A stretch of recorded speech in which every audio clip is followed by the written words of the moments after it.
tempat yang paling angker lah ataupun paling seram dekat Indonesia. Penduduk setempat percayalah yang Alas Poro ni adalah tempat bersemayamnya para jin.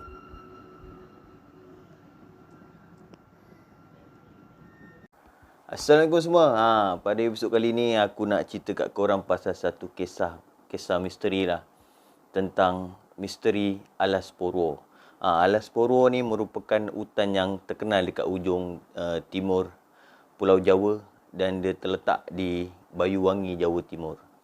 Kononnya banyak kisah-kisah misteri lah yang berlaku dekat hutan Alas Poro ni. Lepas tu ada orang cakap dia adalah salah satu tempat yang paling angker ataupun tempat paling seram dekat daerah Indonesia sana. Jadi sebelum aku teruskan konten aku pada minggu ni, aku harap korang dapat like, subscribe aku punya channel supaya aku dapat buat konten-konten yang lagi menarik untuk korang dengar. Berbalik kepada kisah aku pada minggu ni kan, misteri Alas Poro. Alas Poro ni kalau nak tahu, ia merupakan hutan yang boleh dikatakan paling terkenal lah dekat ujung timur Pulau Jawa.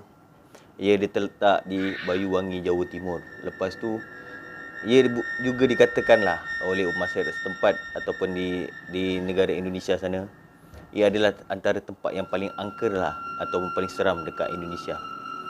Penduduk setempat percayalah yang Alas Poro ni adalah tempat bersemayamnya para jin seluruh Nusantara. Hutan ni adalah hutan tertua dekat Pulau Jawa. Ia banyak gelaran ataupun banyak orang panggil lah tempat ni adalah tempat di mana tempat untuk orang bertafakur, bermeditasi, bertapa, dan banyak hal-hal misteri yang terjadi dekat Alas Poro ni. Alas Poro ni adalah tempat yang boleh dikatakan tempat yang cantik lah. Dia penuh dengan flora dan fauna kan. Tapi pada zaman dahulu di hutan ni dikatakan para raja-raja lah masa zaman Hindu ataupun pada zaman kedatangan Islam kan, para raja-raja sering berkumpul dan bertukar fikiran serta dijadikan tempat untuk menenangkan diri lah kan. Dekat sana ada satu gua dikenali sebagai Gua Istana. Tempat ni menjadi tempat yang paling sering dikunjungi untuk tujuan atau aktiviti pertapaan dan tempat untuk mencari ilmu gaib. Masyarakat setempat percaya bahawa Gua Istana yang berada dekat Alas Poro ni dijaga oleh dua prajurit jin yang bertubuh besar. Itulah kenapa banyak orang sering bermeditasi dekat gua yang digelari sebagai Gua Istana. Lagi satu yang paling ada satu kisah misteri lah, di mana dikatakan Alas Poro ni adalah tempat kediaman oleh makhluk yang digelar sebagai genderuwo. Genderuwo ni adalah hantu ataupun jin yang paling terkenal di kalangan masyarakat Jawa dan Sunda dekat Indonesia sana. Dikatakan Alas Poro ni adalah tempat tinggal bagi jin yang digelar genderuwo ni. Genderuwo ni bentuknya seakan-akan kera. Dia bertubuh besar, berbulu dan bermata merah.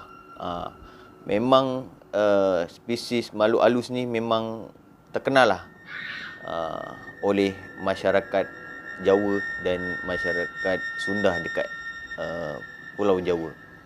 Antara hal-hal ataupun peristiwa-peristiwa misteri yang berlaku dekat Alas Poro ni, dikatakan banyak rumours beredar mengenai ramai orang yang hilang dekat hutan Alas Poro ni.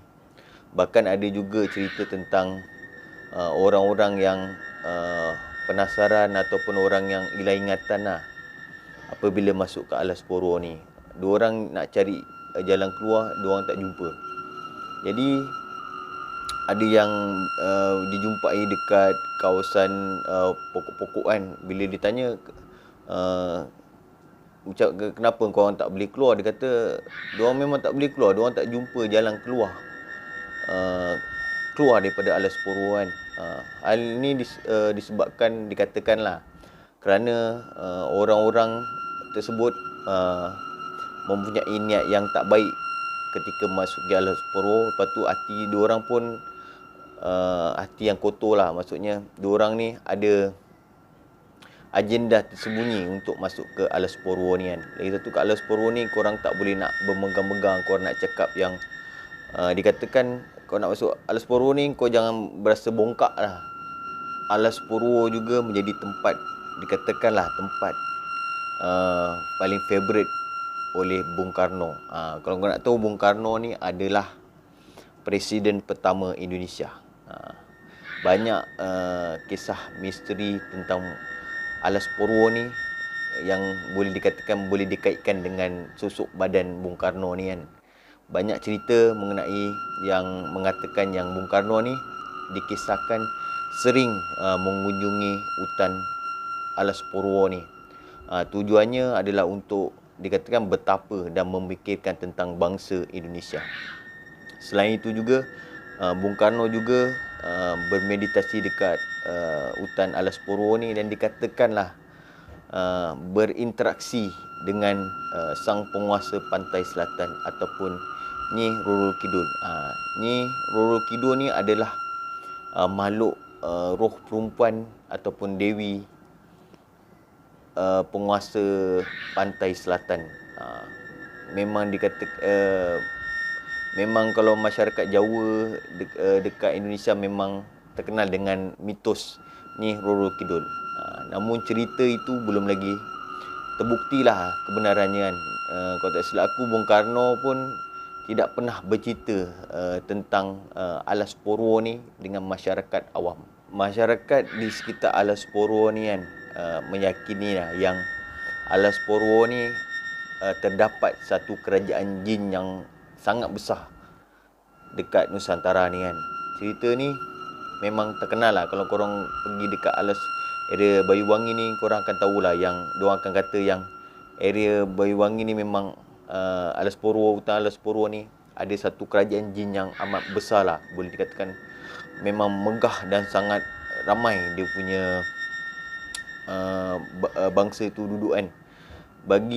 Dikatakan bagi orang-orang yang mempunyai kelebihan ilmu kebatinan ataupun ilmu mistik ni kan, mereka boleh melihat kerajaan jin ni dekat Alas Purwo. Alas Purwo ni bila korang masuk, korang akan, dia macam hutan-hutan yang lain, tapi yalah, hutan yang lain banyak pokok, lepas tu flora dan fauna yang banyakan. Tapi apabila korang masuk ke dalam hutan Alas Purwo ni, korang akan berasa macam seram sejuk. Sebab dua orang kata memang bila korang masuk ke hutan Alas Purwo ni, korang akan rasa macam ada satu feel yang boleh dikatakan menyeramkan lah kan. Dikatakan ada satu kisah misteri yang selalu diceritakan lah turun-temurun oleh orang-orang kat sana, mengatakan yang tentang misteri panggilan, iaitu apabila korang sesiapa yang berada di hutan Alas Purwo ni, jika ada orang memanggil nama korang kan, ataupun nama orang yang berada di kat hutan tu, korang jangan orang yang dipanggil nama dia tu, janganlah mencari kat mana suara tu, suara yang memanggil dia dekat mana. Sebab jika korang cari sumber suara tu daripada mana kan, dikatakan korang akan mendapat satu malapetaka ataupun memang membawa bala lah kat korang semua hidup. Bahkan yang lebih parah kan, korang akan dibawa ke lari oleh makhluk gaib ataupun makhluk halus dekat hutan Alas Purwo ni kan. Meskipun terkenal dengan kisah-kisah angka dan kisah-kisah misteri kan, yang dan dikatakan membahayakan lah, boleh membahayakan nyawa seseorang yang datang ke Alas Purwo ni. Tapi banyak orang yang ada juga orang yang datang ke Alas Purwo ni untuk meminta hajat lah, seperti kekayaan ataupun kenaikan pangkat kan. Namun diorang dikatakan kena betapa berhari-hari untuk mendapatkan kemauan diorang kan. Ada juga masyarakat yang datang ke Alas Poro ni mencari keris. Kononnya jika mereka menemukan keris, maka orang tu akan beruntung dan apa yang diorang inginkan akan terkabul lah kan. Dijadikan masyarakat beredar lah cerita ni beredar dekat Alas Poro ni masih tersimpan keris pusaka ataupun yang dikenali sebagai keris pusaka Sumelang, Gading, peninggalan kerajaan Majapahit. Kalau nak tahu, kerajaan Majapahit ni adalah kerajaan Hindu sebelum kedatangan kerajaan Islam dekat Indonesia sana kan. Namun kalau nak tahu, pada saat ni memang tak ada orang yang pernah jumpa lah keris pusaka Sumelang ni. Ramai orang pergi ke Alas Poro ni untuk melihat dia punya flora dan fauna dia kan. Jadi bagi aku, tempat-tempat ni bukannya tempat-tempat yang, yelah, walaupun orang cakap ada mistik lah apalah, tapi bagi aku, kalau kita anggap benda tu mistik, dia akan jadi mistik kan. Tapi kalau ikut niat korang lah, korang nak tengok apa. Kebanyakannya kalau orang tu dia nak melakukan kerja-kerja ataupun aktiviti khurafat kan, selalunya akan jadi benda-benda yang boleh dikatakan misteri kat dorang lah kan. Tapi kalau korang niat untuk beriadah, mungkin bagi aku tak ada apa-apa kot tempat macam ni. Okey lah. Kalau korang suka aku punya konten pada minggu ni, aku harap korang like, subscribe aku punya channel. Okay.